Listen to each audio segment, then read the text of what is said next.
Welcome everybody to the DC New 52 review. I want to thank you for tuning into another episode. I am your host as always, Pauly DC, and let's get into another one of these things.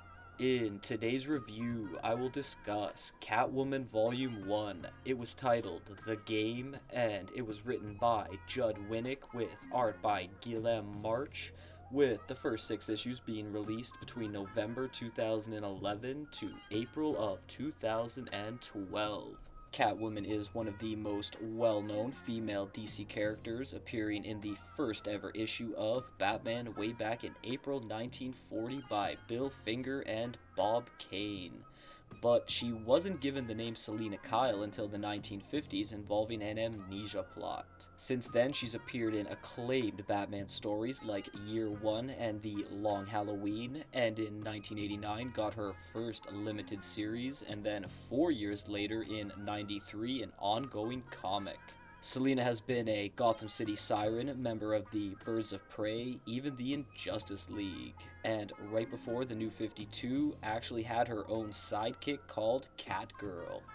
Now, it would surely be nonsense if I didn't address the stigma around this title, considering you can hardly find a New 52 info article that doesn't mention the early tone for Catwoman, which was deserving of its Teen Plus rating, but not all the additional flack. The New 52 had action, horror, sci-fi, adventure, teen drama, even fantasy and western genres. What was wrong about this one leaning toward the erotica side? Selina has been a symbol or icon in that department for a long time, and of course there was lurid art at some points, but I feel like readers should have been expecting that. Plus, her character arc was one of the best in the entire event. Let's be real too, she wasn't exactly a straight-laced Mary Sue to begin with. I don't think there's a single adult boutique shop in existence that doesn't have a cat suit somewhere equipped with a bullwhip. To further prove my point, Bob and Bill, among many questionable comments on her, literally said point blank they wanted a character with sex appeal, and even had Batman at one time stop her from talking with threats of a spanking. I am dead serious. Okay, we got that out of the way. Thank you for listening to that 2-minute opening rant, and now let's get this review started. Issue number 1 starts with, well, okay, the decisions on the first images we see are a bit of some head shakers, as they consist of Selina's breast and some cat booty, while she is forced to vacate her current residence in costume with a carrier full of cats. Naturally, because some goons in skeleton masks are trying to kill her. She may have made a rather sexy getaway, but her apartment, along with all her current stuff, is blown to pieces, and while watching it go up in flame, her face says it all. Selina then heads to longtime friend and current fence, aka a person that moves stolen goods, named Lola McIntyre, who is claimed to be an actual showgirl, a reference to Barry Manilow's Copacabana song. After being told Selina's sitch, we also see that Lola gets her jobs, and the next one involves posing as a redheaded bartender to gain intel in a club run by the Evgen Russian crime family. Things go her way when hearing about a beef with fellow Russian mobsters, the Igorovs, regarding a shitty horse painting. Yes. Selina then scores the daily double, seeing an old foe, Renaud, who was seen to have murdered a friend of hers when they were young. She goes quite feral on him in the washroom and then has to escape a bullet barrage as Catwoman. Later on, at a penthouse Selina is now squatting in, Batman makes his first appearance, and about 12 words are spoken before lips are locked, with it being said his kiss tastes like metal to ensure that his exposed facial skin is protected. And just saying, we see Bats gear up and suit up a lot, but I don't think we've ever seen him spraying any ointments on his face. Anyway, this apparently isn't the first time these two have done the deed, and Batman tries to deny it every time, but apparently he can never resist, Catwoman's kitty. Issue number 2 first finishes the Bat and the Cat intercourse, which is really nothing to complain about. A, this is not Batgirl. B. These two are consenting adults with past sexual history. C. This is not Batgirl. Batman then tries to give Selina some pillow advice, but she instead feels like stealing, going on to nick the ugly horse painting and taking it to Lola so she can set things up for the following night.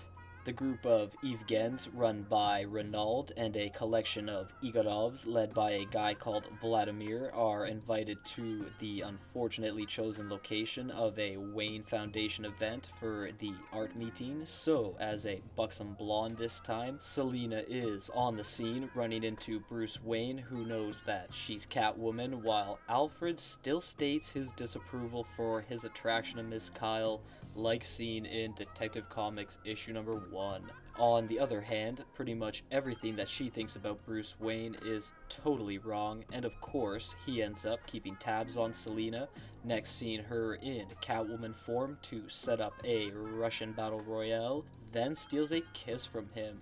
Ah, so that's why he puts on metal face polish in this series.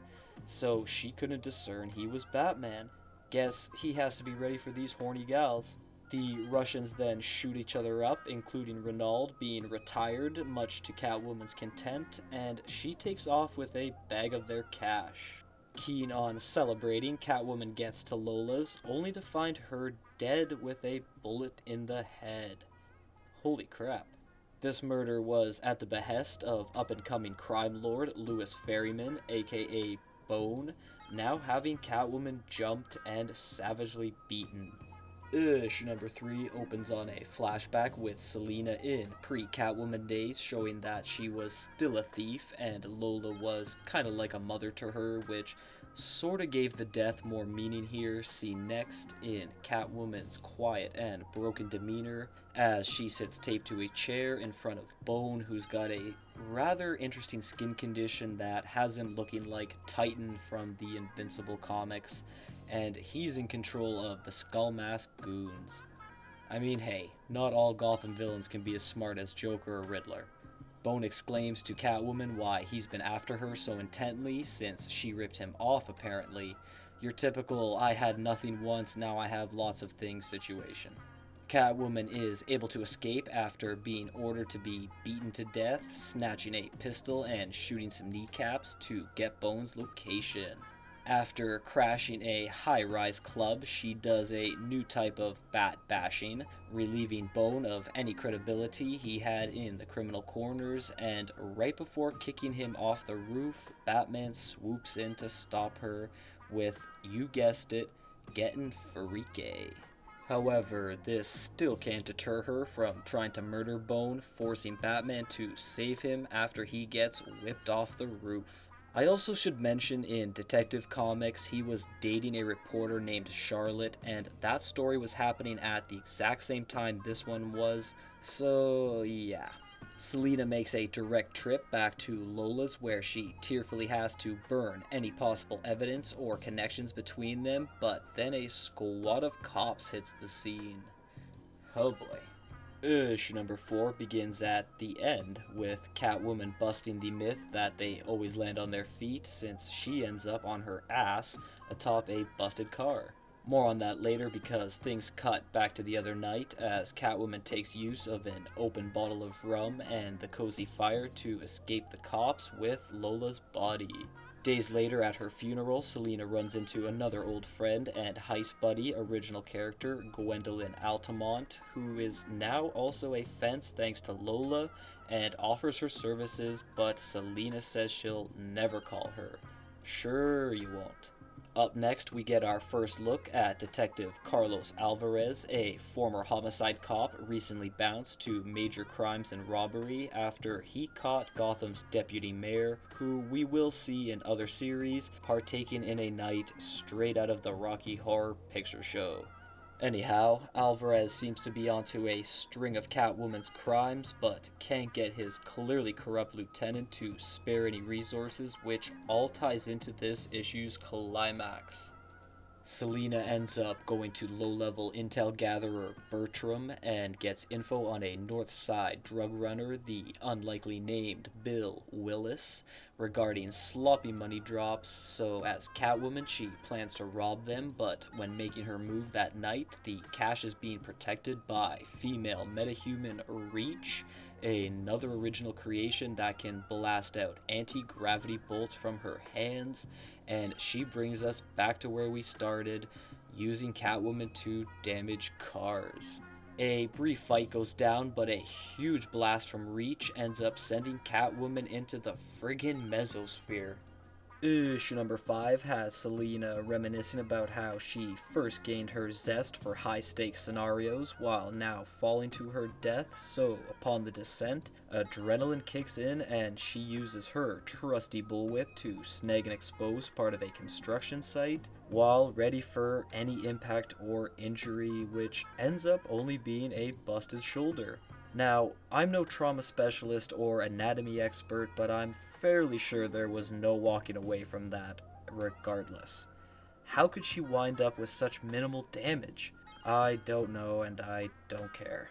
Catwoman has to go all Martin Riggs, crunching her shoulder back in place, while Reach is more impressed now, wanting to become associates, but she gets snuck up on and beaten down by surprise instead.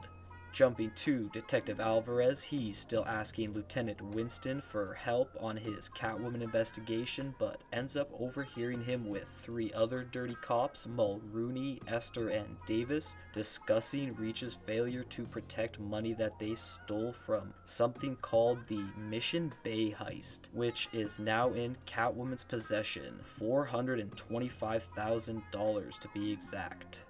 A really dumb move is made after this, basically just to keep the plot going, with her excessively spending the money, which the cops immediately flag, and this starts a big motorcycle police cruiser chase through the streets and a snowy park, but the sheer number of cops cause her to crash with no means of escape.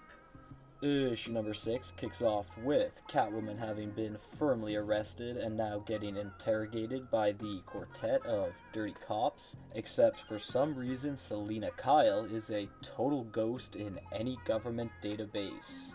A little favor from Batman, but a hindrance at the moment since she tries to be a smartass instead of talking, so Reach gets called in to beat the shit out of her. A good time to mention that this happened a few times in this book, but her face never shows any form of damage. I suppose that's not quite on brand here. Reach goes on to fall for one of the oldest tricks in the book, leaning her face in too close to her victim, and loses an ear for it as Catwoman is able to get some hits of her own in, but Reach for some reason now decides to turn up things to where she should have begun with. Too little, too late, as Detective Alvarez has figured out what's happening in the building and saves Catwoman by knocking out Reach. Selina is quite keen on keeping the cash now, retrieving it once Alvarez let her escape, but Batman makes a final appearance telling her to return it. Here, Selina wonders how he keeps finding her, which, if you paid attention in issues 1, 2, and 3, it looks like he sneaks trackers on her at some points. It's not stated, but I think this is the answer. Catwoman gets all screwy next, and not like the usual way, rather trying to attack him this time, and then admitting that she's suicidal, which disturbs Batman. Yeah, I think Reach may have eliminated one too many of your brain cells during that last beating. Anyhow, she does give up the money, and then she pays Gwen a visit, telling her that she's Catwoman and needs help. Alright. I want to talk about the art first because it is just beautiful. It's tight, it's tempting, everything works in tandem, from the bloody fights and shootouts to well laid out location backgrounds. Every character, even the very minor ones, have cool and varying designs, and I was always excited to see where this art would show up as I collected the New 52. A little talk on the dialogue next. This opening volume only features the titular character speaking in more than 2 pages in a row, and Selina has a lot going on in her speech. It's sassy and sarcastic, a bit eccentric at times, but the most pondering moments come from how old she is, claiming at one point to be 23, which kinda matches some of the immature comments, but at other times she comes off as a cultured world traveler that can also speak Russian. It's all over the place. Now, for the plot, it was unique in the sense that it captured some corners of Gotham through a set of eyes that viewers didn't usually see through. The whole story moved at a good pace, albeit at times due to very stupid decisions by Catwoman. The characters introduced all had their moments and really fit in with equal contributions. And I liked Selina's disguise game. It reminded me of Batman doing the same thing. Makes you think that these two really do belong together. Going back to what I said on the dialogue being a bit all over though, the decisions and things that we get told by Miss Kyle get rather conflicted at times. She kind of varies between unbothered, confident, and arrogant to dejected and unsure within a couple blinks. It seems like a typical drowning out your sorrows and grief with luxury and thrill, but then it's expressed how much she likes what she's able to achieve with her amassed skill, including the occasional bat bangings. She even mentions multiple times that she has to take off from Gotham for a bit when things get too hot. If you really wanted to die though, like stated to Batman in issue 6, staying in the city would have done fine. I guess she's just one crazy cat in the head. 9 lives, 2 or 3 personalities. That will be all for today though, so if you have watched until the end, I want to personally thank you for that, and to please like, share, and subscribe. Please follow me on all my social media platforms, and to please join me next time for Deathstroke Volume 1.